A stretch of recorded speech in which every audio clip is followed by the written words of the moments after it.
Hello guys, I'm here with Jake Liam Smith, good friend of mine and a really fast British runner. You guys were asking a lot about his career and his disease as well, and we will make a short interview with him, speaking about how he got into running and what he's preparing for now. And yeah, really happy to be here with him. Tell us how you got into running. I started running when I was in Hong Kong, because that's where I grew up. And I think I didn't really realise running in football and rugby and everything made me actually really fit. So I started doing some cross country back in Hong Kong, did quite well. Then when I came to the UK and saw the size of the lads playing rugby, I just knew I couldn't compete because I was so small. And that was my sort of mindset.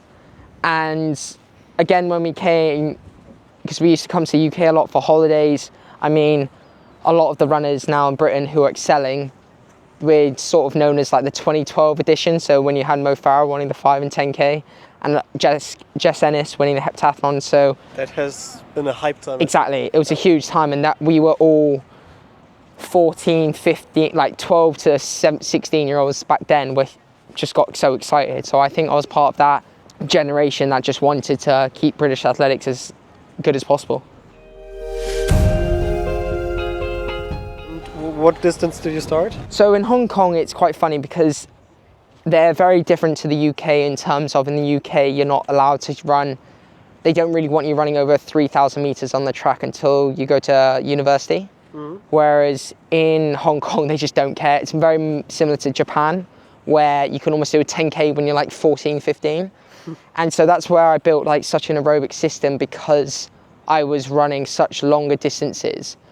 And when I came to UK and started getting a bit quicker, I had to work on the speed, and it's not the easiest way to do. It's much easier, I find, going from the speed when you're young to the more aerobic side, but I'm doing it a different way round. And it is working, but it's very tough. Yeah. So you ran what distance and what time? So my PBs for the half is 60:31. I've run a 2:11 marathon, a 28:01 10K, and a 13:38 5K. Okay, crazy. When you started running more professionally, when was that, and so how did it happen? I signed my contract with Nike in 2021, end of 2021, so basically started 2022. Same with NN, signed with them. And before then, I was with this other agency called Moyo Sports and was working alongside Sport Shoes, which is a big brand. I'm not sure how big it is in Germany, massive brand in the UK. And I started getting better and better. As horrible it is to say, I saw my times get quicker and my weight come down. So I was starting to lose a lot of weight. Yeah. How tall were you, and how heavy and how? Well, I remember when I was in Uganda, I got down to 52 kilos as a 23-year-old, and I was 170 cm. So I was it wasn't sustainable. Yeah, it wasn't good. And I tried to keep it around the 56, 57 kilos, even when I wasn't even competing. And there's some videos we just watched of Richard, and the first thing he said was about my legs and arms. Yeah. And you looked like a child, basically. Oh, yeah. I looked so young. I wasn't healthy. My bloods were on the floor. But as horrible it is to say, you do run faster when you are skinnier. But every time I was at weight, I would race, run really fast, and then I was ill or injured. And then I would have to build back up. It was the worst thing you could do. Worst ever thing I could do, because I wasn't I was probably happy. The only days I was really, really happy was when I did the raced well, because you get that confidence, you get that excitement. But then after that, I would have another illness. I would have an injury. So if you look at the disrupted last year, I put on 10 kilos, and it was my biggest ever year of training, because I had less injuries, less illnesses, hardly anything. Exactly, because I have a lot more blood, better blood health. My bones are stronger. I'm just better because of the food and everything. Whereas beforehand, I would basically, as a line, I would basically get so fit, do a race, come back down. It was just jumping up and down, up and down, up and down. That's why I had quite a few stress fractures.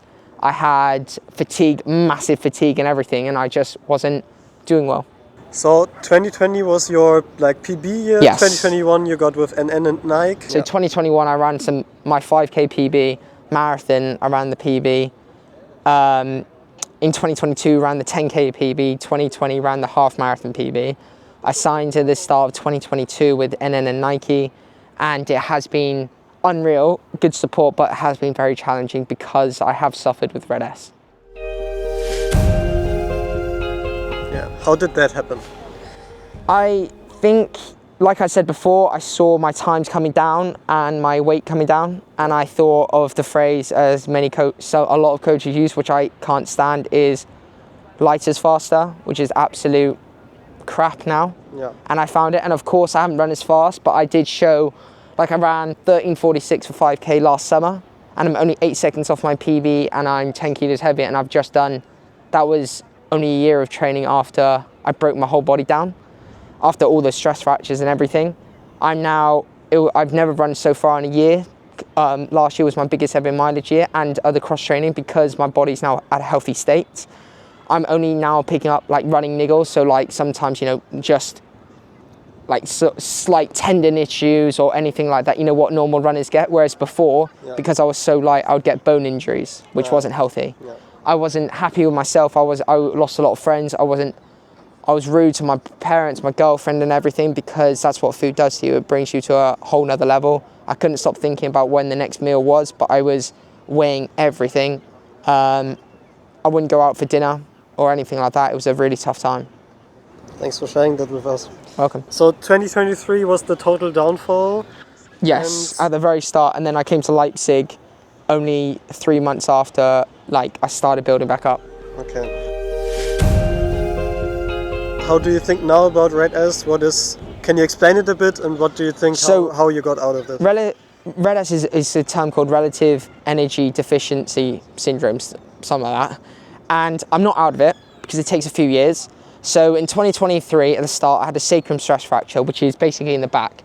And that's not a common one. It's basically down to the fact you're not eating enough because your bones break down. It's horrible it is to say, I'm a big believer in, if you're getting a stress fracture, it's mostly down to nutrition. Of course, you might have built up the miles too quickly, but at the end of the day, you're not eating enough to compensate that training. So end of question, if you're getting a stress fracture, it's down to nutrition. You need to seek help, you need to ask someone for help, or you need to just increase, if you're increasing your mileage, you need to increase the food intake. And there's no questions asked about that. I think I got into it, and I didn't tell anyone I was really struggling with food. Only a couple of people knew. And it was a tough time, but I'm starting to get out of it now. My bone health has significantly improved, and that's the main thing. I can't ever go back to where I was before, because yes, maybe I ran well once or twice, but I was never happy. And it was some of the worst days of my life. And you said your lowest down point was 55 kilograms? Nah, 52 or 51. I got down to 51, 52. 51 with 170 centimeters. Yeah, and I was 23. So a 23-year-old at 51 kilos isn't healthy. Now you're 26, and how heavy? So I'm about 67, 68. Of course, during because I'm training for a marathon, of course, when you're marathon block, you do tend to lose a little bit. Yeah. But if you look at my results from my last testing, the results are actually as good as the ones before, if not slightly better. But because running economy is divided by your weight, my running economy is a bit worse because I'm heavier. I see. But my VO2's gone up because I'm fitter, I'm healthier and everything like that. And I think I'm not putting a number on it. I don't weigh myself or anything. But I cannot bear to lose much weight at all, ever again, because I broke my body. Okay, but at least it sounds like now it's getting better. And what is your new goal now? My goal, I'm doing London Marathon in April, and I want to show people, I basically want to be that person who, not many men have actually come from Red S and actually performed to another high level. And I want to be that person who sort of shows people, okay, you had a blip, you did ruin your body, but you can get back there. And I'm trying to do that. I ran 13:46 for the 5K last summer, which was a good insight into where I can get back to. Maybe not this year. I need another good, consistent year, and I think in the following years I can run really, really fast. Sounds like a good aim. Thank you, Jake. Thank you very much. We will follow your journey. Yes, thank you.